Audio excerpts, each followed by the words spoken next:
Have you noticed that now that the conversation about menopause is being normalized, we can talk openly about the changes that are happening to our bodies?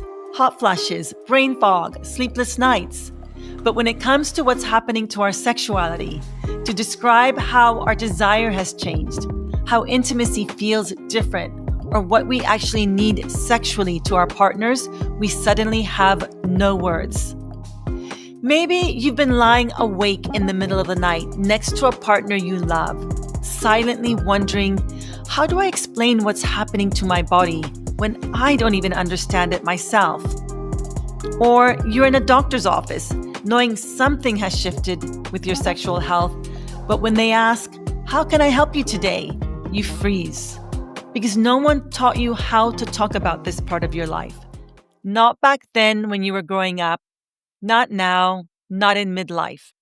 And so the silence continues. Quiet, aching, costing us our pleasure, our sexual health, and our vitality. And yet, deep down, you know there has to be more. More clarity, more connection, more language for what you're going through. Welcome back to Pleasure in the Pause, the podcast dedicated to empowering midlife women to connect to their bodies, pleasure, and power in perimenopause, menopause, and beyond. I am your host, Gabriella Espinosa, and it is my pleasure to be here with you. Today, we're diving into why midlife women need to be talking about sex loudly, clearly, and without apology. We'll unpack how menopause transforms our sexual health in ways no one prepared us for, the cultural silence keeping us stuck, and the words and strategies to finally start these crucial conversations with your partner, with your girlfriends, but most importantly, with yourself.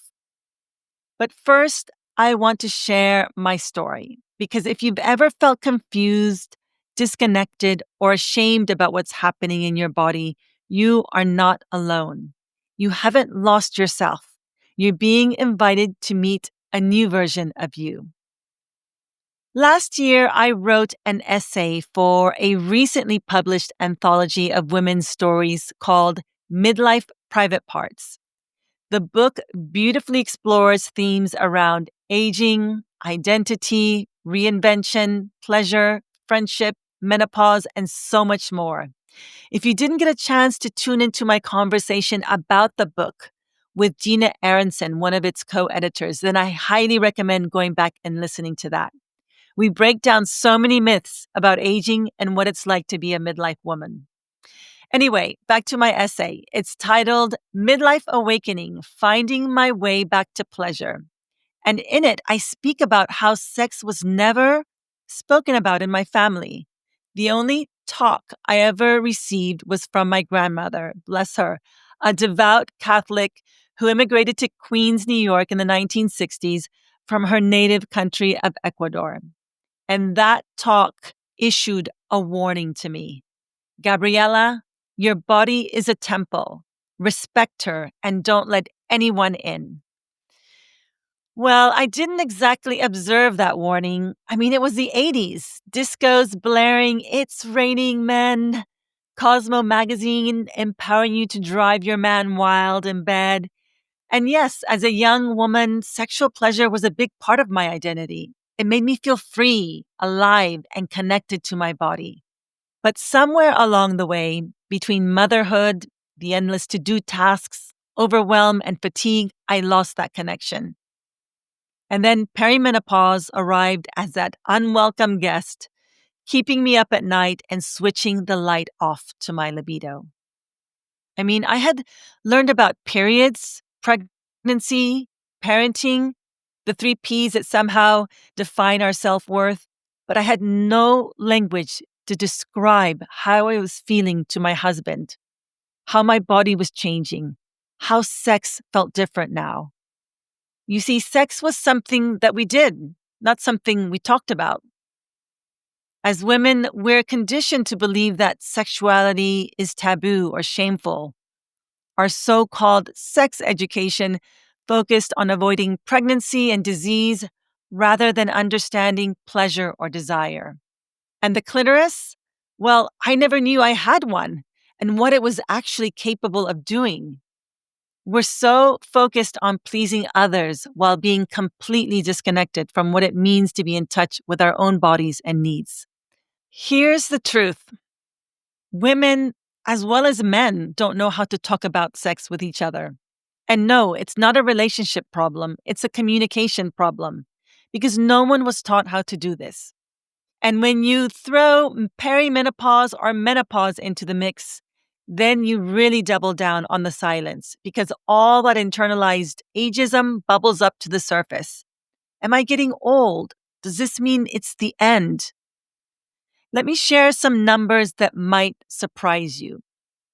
75% of midlife women report experiencing changes to their libidos. 50% will experience pain during intimacy, and half of them will never mention this to their partners. They suffer in silence, night after night. Here's another one that breaks my heart. Studies show that up to 70% of women have faked an orgasm at least once, and many do it regularly. We're performing pleasure instead of experiencing it, and we're not talking to our partners about what we actually need. And here's another statistic that will absolutely blow your mind. In a recent UK study, only 9% of women could correctly identify all the parts of their vulva. 9%. We're walking around in these bodies for decades, having sex, having babies, and we don't even know our own anatomy. But why is it so hard to talk about sex, to talk about our pleasure? We think great sex should just happen automatically and that our partners should be able to read our minds and know exactly how to please us. How can they when they were given a different set of parts? Silence and shame keep sexuality shrouded in mystery, something we just copy and paste from Hollywood movies or porn. We think talking about sex will somehow spoil the moment and that it should be spontaneous. But here's something I want you to remember. It's a myth that great sex happens spontaneously. Great sex happens when there's intimacy, and intimacy happens when there's vulnerability. And vulnerability, that happens when there's courage and curiosity. The more you talk about sex, the better it gets. There's a research study that absolutely changed how I think about this. It looks at women who gathered in intimate groups to talk about what was on their minds about their sex lives. And something incredible happened. Over a period of 6 weeks, they became more empowered to have these conversations with their partners. And what they experienced were improved markers across the board in sexual satisfaction. They stopped faking orgasms. They were able to voice and show their partners exactly what they wanted.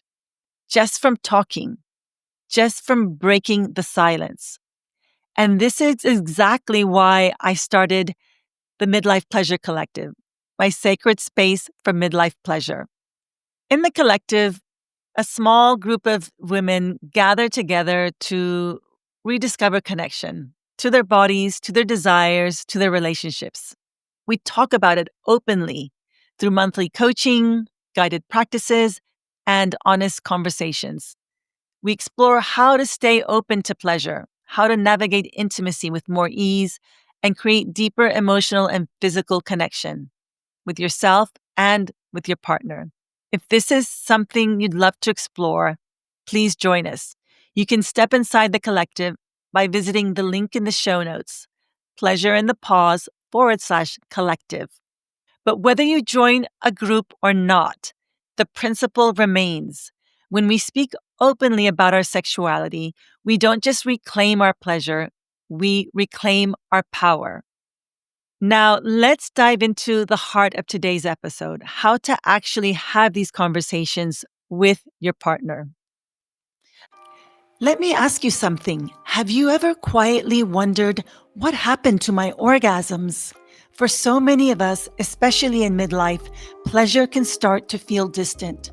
Orgasms can take longer or feel less intense. Sometimes they fade away altogether.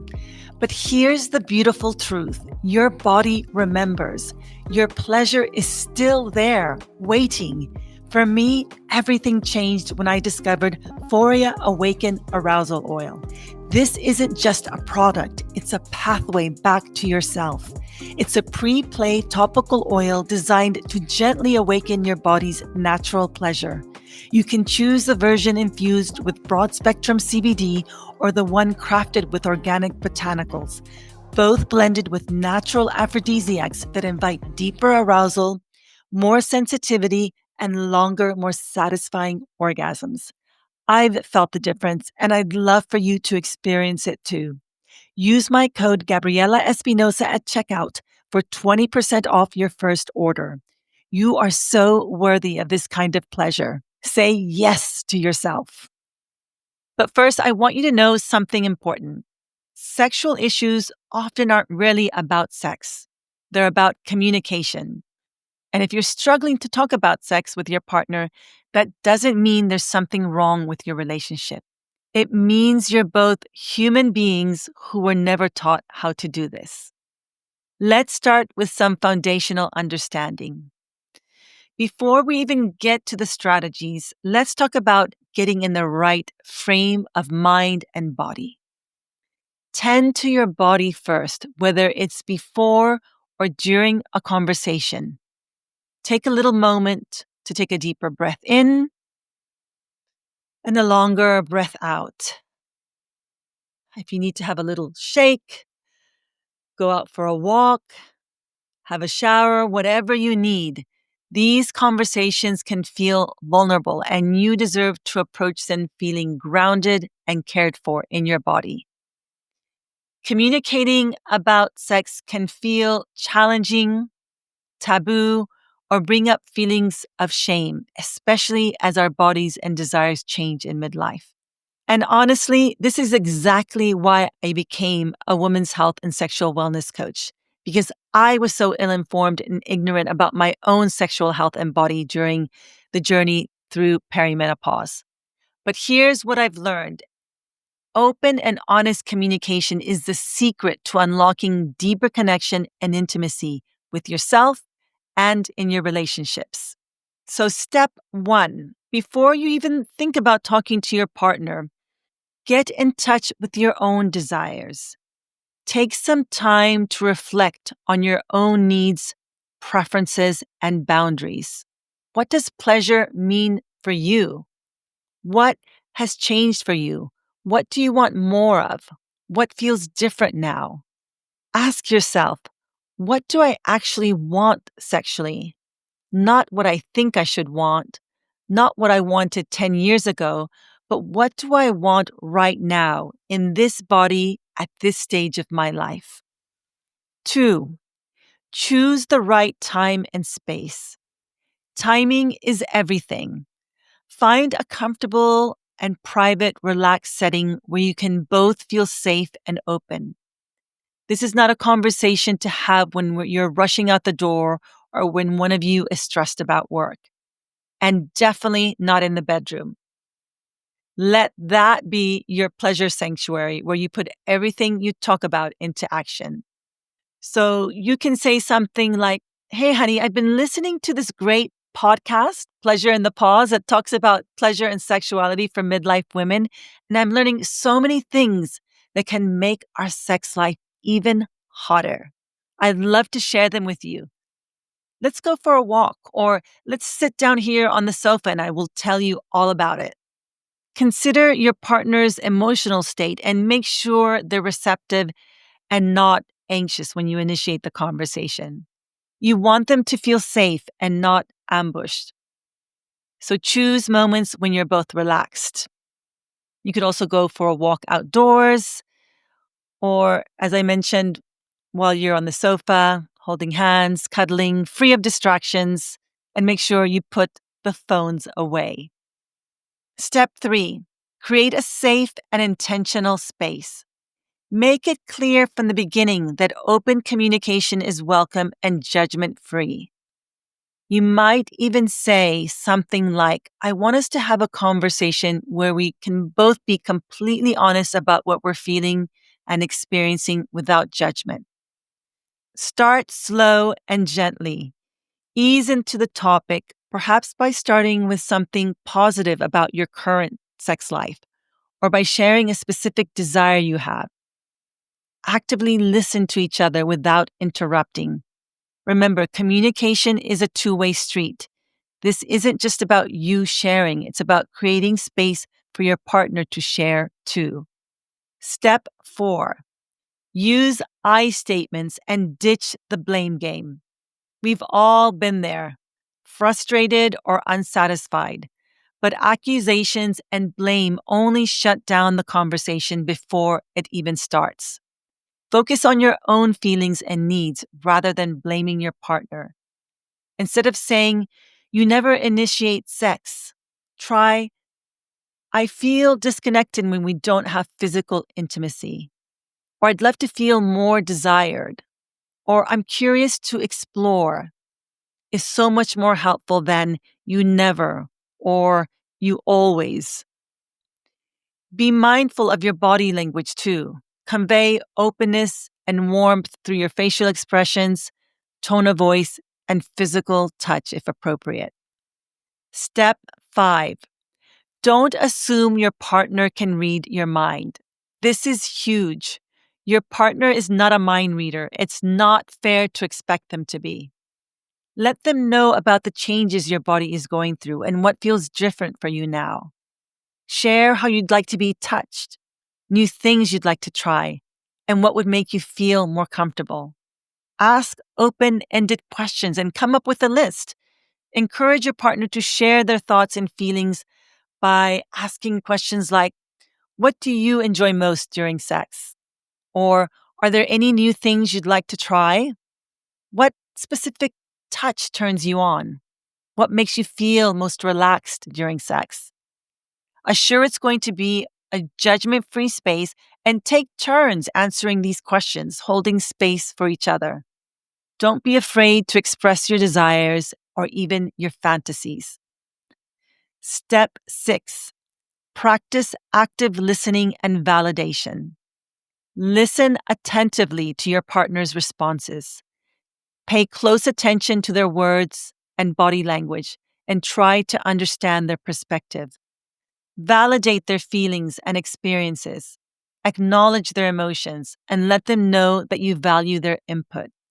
You might say something like, thank you for sharing that with me, or I can understand why you'd feel that way. Avoid judgment and criticism at all costs. Create a space where your partner feels comfortable sharing their thoughts and feelings without fear or judgment. Be patient and understanding. And remember that sex can feel like a sensitive topic, and it may take time for both of you to feel comfortable being vulnerable. Step 7. Be open to feedback. Feedback isn't about criticism. It's about growth and learning together. If something isn't working for you, say so gently. Use language like, I notice that when this happens, I feel, or I'd love to explore what it would feel like if. And if your partner gives you feedback, try not to get defensive. I know it's hard, but hear them out. This is an opportunity to get closer, not to be right. Step 8. Set clear boundaries and ensure consent. Clearly communicate your boundaries. Let your partner know what you are and are not comfortable with right now.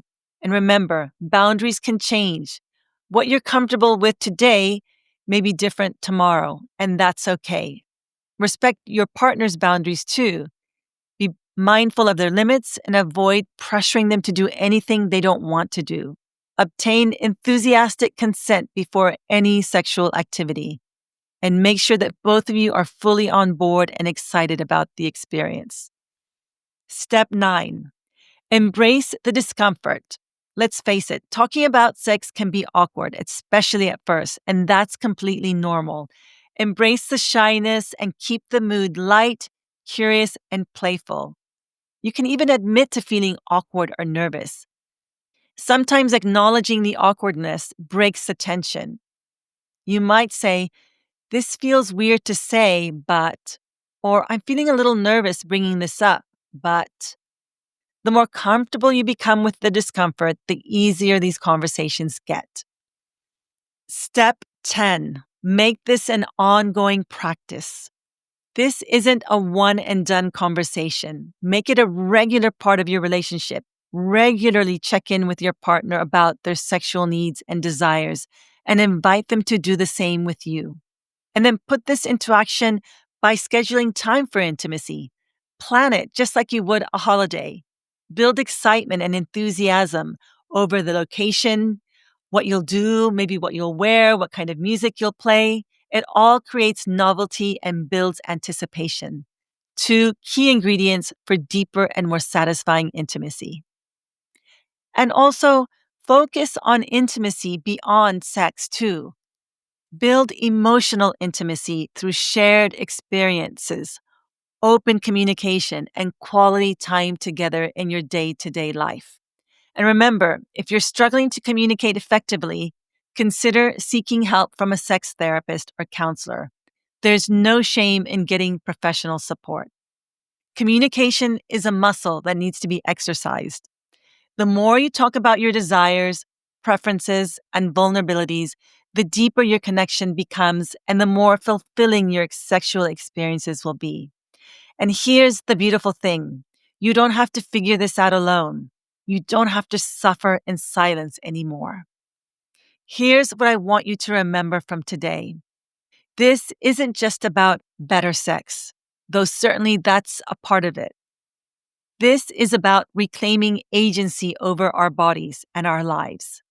This is about rewriting the narratives around aging that say we should just accept decline and diminishment. This is about creating connection where there's been shame, knowledge where there's been silence, and power where there's been powerlessness. Midlife changes more than just your hormones. It shifts how you feel in your body, in your relationships, and in your sense of self. But what if this chapter could bring you closer rather than creating distance between you and those you love and desire most? It can. When we find our voice, when we break the silence, when we start these conversations, everything shifts. Not just our pleasure, but our intimacy, our partnerships, our sense of who we are and what we deserve. Menopause doesn't have to be the end of anything. It can be the beginning of a deeper, more authentic relationship with yourself and your partner, where you both walk into this next chapter together, informed, connected, and thriving. Want to help me spread more pleasure in the world? Please hit subscribe, rate and review this episode, and share it with someone you care about and love. Thank you for joining me today on Pleasure in the Pause. Until next time, remember, your pleasure matters.